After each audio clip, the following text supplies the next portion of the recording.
this in theaters, and the theater companies went, okay. They hadn't seen any of the film, they had no idea who was in it, but the companies had that relationship that they were able to get that agreement made just by asking. I think that's pretty crazy. So I'm going to talk about the way distribution works in the filmmaking industry.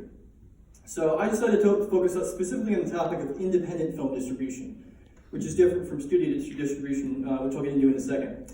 As an independent filmmaker myself, I know a lot about the production process and how to make a good film, but in the film industry, that's only the beginning. So I took the time to learn about the process of distributing indie film by speaking with a few filmmakers who've gone through the process themselves. Now, some of you might not know the difference between what we call indie filmmaking and studio filmmaking. This begs the question, what is an indie film? Indie, which is short for independent, is a film that is made without major studio backing. It can be funded by an online crowdsourcing website like Kickstarter, outside investors, or the filmmaker's own pocket, in my case. But if it's indie, that means there's no money coming from a Hollywood executive. No Mouse House, no Comcast, nothing. Indie filmmakers rely on favors and luck, and what little money they do have, they spend wisely.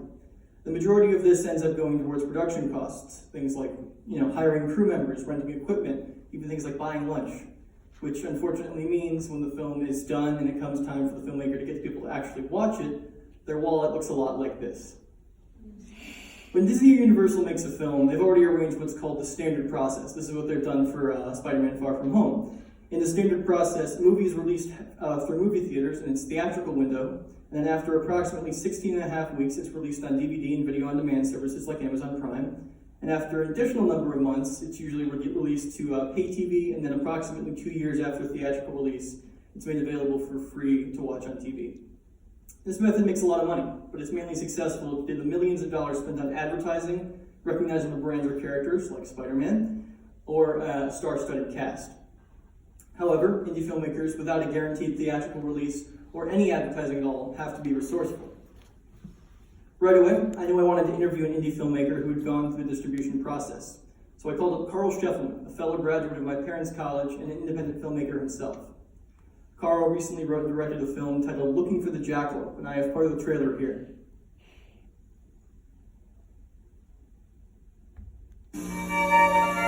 Time is the mean by which we measure change. Where there is no change, there is no time. Jordan, you gotta stop living in the past, or wherever it is you're dwelling these days. Still, I had to wonder, what would she be like after 20 years? Are you going to the reunion? Yeah. 20 years? And you're still obsessing over this one? You're married, right? Plus, I'm divorced now. Me too!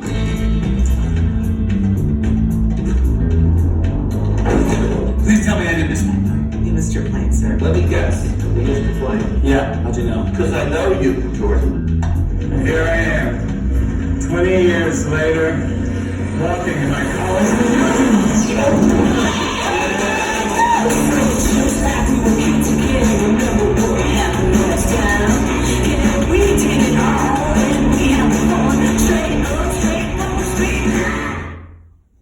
Looking for the Jackalope was Carl's passion project, made without any promise of profit, no recognizable actors, and no Jerry Bruckheimer throwing money at him.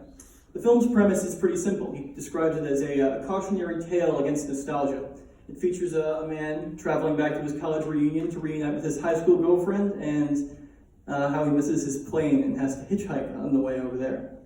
Carl normally works as a storyboard artist to pay the bills, but like many people working in the industry, he hopes to make a living writing and directing his own films. And after spending all his time and money on this film, he wanted to get something out of it. Carl said the first thing he tried to do with his film was to take the traditional route and submit to film festivals. However, he quickly realized some issues with this approach. I mean, everybody wants to get into Sundance or, Toronto or all that, but very few films do. Less than 1% of films that are entered get into those festivals. And of course, that would give them all sorts of publicity. The smaller festivals, they're really, it's not like they're attended by any industry people or anything like that. It's really just an enthusiastic crowd of people and fellow filmmakers watching a film. But there are some fairly good ones, and if you want awards, then basically you use that as publicity of your film. via social media. So Right. you as your film has been up on VOD, then you can say, it won, like my film won Best U.S. Feature at the Austin Revolution Film Festival, which is a decent little festival in Austin. And then you can, also put all your laurels up there and all that from your various festivals. So the festivals themselves, you have to make the publicity out of those festivals on social media. So like Carl just said, the problem with the festival approach is they're either too prestigious and difficult to get into, or they're so small that they'll never help your film get any traction. And even if you are lucky enough to get into Sundance, Cannes, or TIFF, that doesn't mean your film will be successful. One of my interviewees, local filmmaker Kevin Lucero Less, talks about his experience as the lead in the Sundance official selection. Yeah, so just like anything else in the world, people assume that it could apply to anything. If you're an artist and you get into the best gallery in New York, it doesn't mean anyone's going to buy it. So Sundance, I think the numbers are like these days, something like 100,000, I'm probably wrong in this, 100,000 submissions. They take, I think, 100 in all categories of film. Out of those films, I believe there's only going to be probably 6 that get distribution. So, I mean, let's be more specific. Does it do wonders for you on a CV platform, your resume? Of course it does. That will open doors for you that, competition-wise, people are like, I was at Bob's Film Festival. Like, well, I've done stuff at Sundance. Of course, that's going to attract interest. But as far as now I'm going to be rich and famous, it's art in America. And the reality of art in America is Americans, they look at art as like a luxury or an entertainment. They do not look at it as a part of their lives. So if you go to Sundance or something like that, you think that your dreams are going to be made after that. I mean, there are films that have gone there in competition and have even won. They've won a jury award, or they've won that kind of stuff. And after that, it's you're back to the drawing board, because that's the truth of being an artist, is that every day of your life, you're starting over from scratch. As a performer, Lucero hasn't had the chance to distribute many of his own films, but he's acted in several projects that were able to get traction simply due to luck. I mean, he brought up another point in that interview. He said, when you're making a short film, you don't expect it to go to Sundance. However, there's a newer form of distribution that's become more prevalent due to the invention of the internet, self-distribution. Technically, self-distribution did exist before the internet, but at that point it was more or less standing on a street corner begging for people to buy a copy of your DVD. The studios had a monopoly on distribution. If you didn't follow their rules, there was no way they'd want to put you in their theaters. Carl, finding little profit in the festival circuit and unable to put his film in theaters out of his own pocket, turned to an indie distribution company called Indie Rights. Indie Rights, headed by Linda Nelson and Michael Madison, is a Los Angeles-based independent distributor.